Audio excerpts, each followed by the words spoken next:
what's up guys? My name is Zack, and today I am driving a 2011 Think City. Below me is a single electric motor powering this all-electric vehicle. Now, I am incredibly excited to be driving the Think City here today because this is a very strange Norwegian EV. Think went out of business right afterwards, and so not only are these incredibly rare, but this was such new technology at the time, and I am just foaming at the mouth with excitement to share with you guys a Think City. But if you would like to submit your own vehicle and have it reviewed here on the channel, you can head on over to my website, zackpradel.com/submit. It's a quick and easy submission form. It takes under a minute to fill out, and I come out to you. And if you'd like to see all my videos weeks or sometimes months in advance, you can head on over to my Patreon for only $5 a month. But let's get back to that 34 kilowatt traction motor up front, making it front wheel drive. Well, it is an all electric vehicle with an original range of about 100 miles. Now, luckily this particular one does have the lithium battery. However, some older Thinks used to come with what was called the Zebra battery, which would basically require them to always be at 300 degrees. And so this is actually a more livable and more longer lasting electric battery, which I like to see. It did not make a whole lot of horsepower. However, it's not the slowest thing I've ever driven. And it is really weird, and it makes this noise while you're driving. It sounds like a Jetsons car.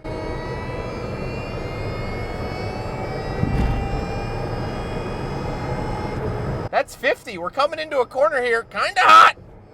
Way too hot. Wow.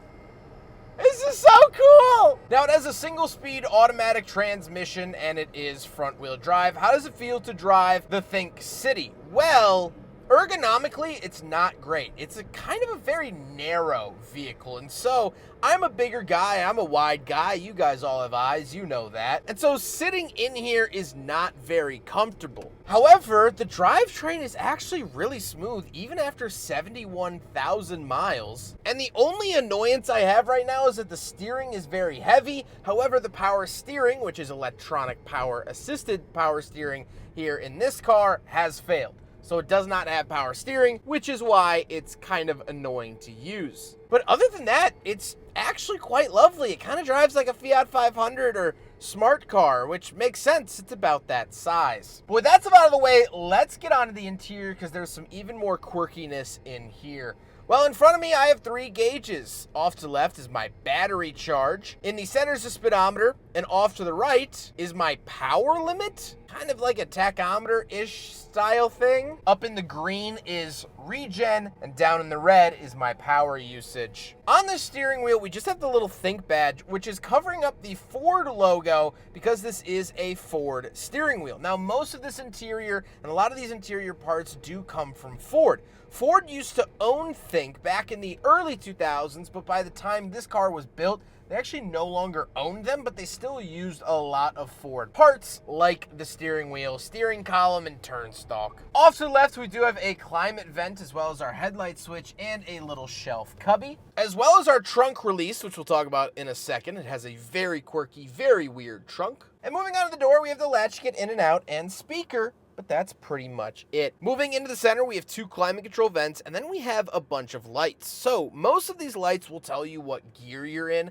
as well as there's this little green car light that will tell you when the vehicle is on and active. Because it is a Ford steering column, in order to turn the vehicle on, you have to turn the key, but you still have to push it forward and release like a starter motor, but there is no starter motor. Very weird. So they gave you a light to tell you when you can drive. A tire pressure light. And then down below, we have the radio. This is the factory radio for the Think City. I know it looks like something you would buy at Best Buy or have Geek Squad install for you, but no, this is the original Think radio. Very interesting. Down below, we have our climate controls. We do have AC, which was an option. It was a $600 option. We'll talk about price here in a second. However, I doubt any of these really came without AC. Then we have 2 dead switches and the hazard switch, a little tiny cubby, and this is where you'll find the window switches here in the center. We do have the shifter. Now, the shifter is interesting because it's not a forward part spin part, because it has E down at the bottom, which will basically put it into E mode that ups the regenerative braking to help you recover a little bit of that energy loss. Then we have our power mirror switches and handbrake, but off to the right of the center stack, we do get cup holders. We'll do a big freaking bottle test. These pop-out cup holders might be the most useless cup holders I've ever seen in any car. They're pretty genius in the way that they fold in and out because interior space is definitely limited here. However, they're not even good at holding regular bottles, let alone my atrociously large, overbearing, overpowered bottle. So, no shot there, but hey, I get to say I've big friggin' bottle tested a Think City. Then we do have the seats. The seats are cloth. They're not comfortable. They're not great. They do the job, I guess. They're fine, I guess. It is what it is, whatever. However, in Europe, you actually could option them with a back seat. This one, thankfully for me, does not have it, so we can talk about the rear hatch. All right, around the back of the Think City. Very, very cool. And this whole piece, I popped it from inside, is glass. The entire tailgate is glass. I can't imagine shattering one back in the day, but now it is impossible to find another rear glass piece. So very, very cool. Once we are back here, as you can see, there is space for back seats. Can't imagine they would have been very comfortable, but you could have done it. And you do get storage on either side. You can also pull this up and you get some more storage down below. So very, very nice to see all of that. Actually, without the back seat, like this is actually a very usable amount of space. If you had a small business in the city, or like, you know, within your city, under 100 miles of driving a day, a flower business, something like that, you had to put some stuff back here, it's actually really, really usable. I would just be so incredibly worried about this glass tailgate. I mean, look at, I don't want to close it too hard. There you go. So very, very cool to see around the back of the Think City. Now we got to talk about the looks. And first of all, this thing does look wonky. It does kind of look like an AI generated smart car if you asked it to draw one. And I like that. It's odd. It has its own face and template for sure. However, there are a couple interesting attributes that I want to talk about with the exterior. The first is the body color. This is black. You could get them in black, red, yellow, or blue, and they are not painted. Think did not paint any of their vehicles. This is a plastic exterior, and so they just molded the plastic in whatever color that car was going to be. So I guess that's nice. You won't chip your paint with any rock chips, but kind of strange and certainly no stranger to fading. The other interesting exterior quirk is the taillights. These are generic off-the-shelf taillights that were used in several other vehicles like the Lamborghini Diablo. So these taillights might have more pedigree than the entire car, and that's okay. If you happen to park behind a Nissan 300ZX, you'll have the headlights and taillights of the Lamborghini Diablo in the same orientation. With all of that being said, let's get on to my final thoughts. What do I think driving a Think City? Well, I have two final thoughts. The first of which being, this is an incredibly cool experience. Being such a limited vehicle in the US, it's always, always fun and unique to drive one of these. I don't think I'll ever drive one again. I don't think I could ever find another one still running around registered here in the United States. But it's mainly cool because I grew up during this era. 2011, I was in 6th grade or 7th grade maybe. And I remember electric cars being this really mystical, futuristic look at what was to come next, the future of transportation.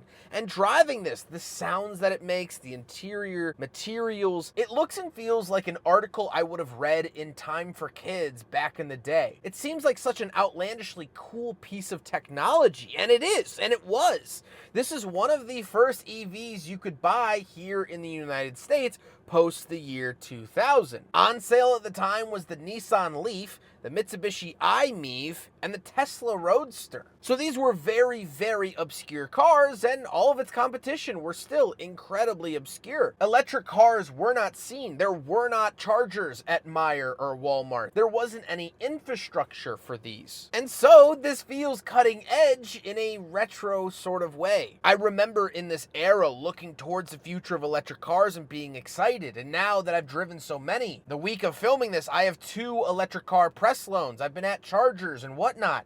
The reality of it isn't that great.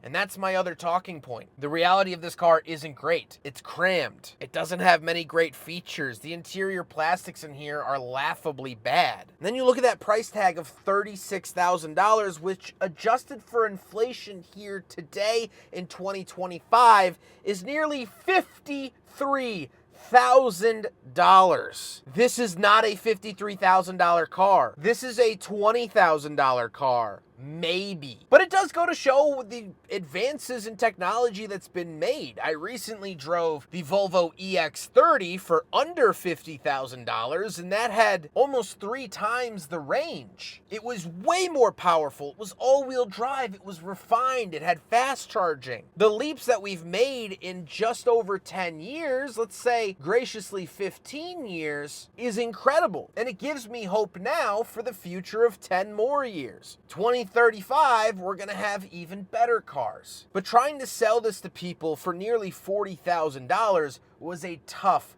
ask. A lot of these cars went into fleet service. Businesses would buy these up. Meter readers would drive these around. Parking attendants would drive these around. And so Think went out of business shortly after building this car. And it was all due to financials. They couldn't get people to buy these. As revolutionary as they were, and as much as EVs are now a part of our current landscape, they weren't back then. So to pay 40 grand for an experiment was just too much. So they didn't sell a lot. But man, am I happy to be behind the wheel, because this thing is just so cool. I also can't believe it, but the owner does have the original window sticker for the Think City. I bet you've never seen one of these. I hope you guys enjoyed the video. Huge thank you to Ted for letting me borrow his Think City for today's video. He's absolutely wonderful. I have reviewed dozens of his cars. This is his latest and probably his most quirkiest addition to his fleet, and I have to say it is one of the coolest. Ted has been absolutely awesome. He's a good friend. And of course, you'll see more from him in the future. But I hope you guys enjoyed the video. Don't forget to rate the video, comment on the video, and subscribe if you really liked it. Take care, guys.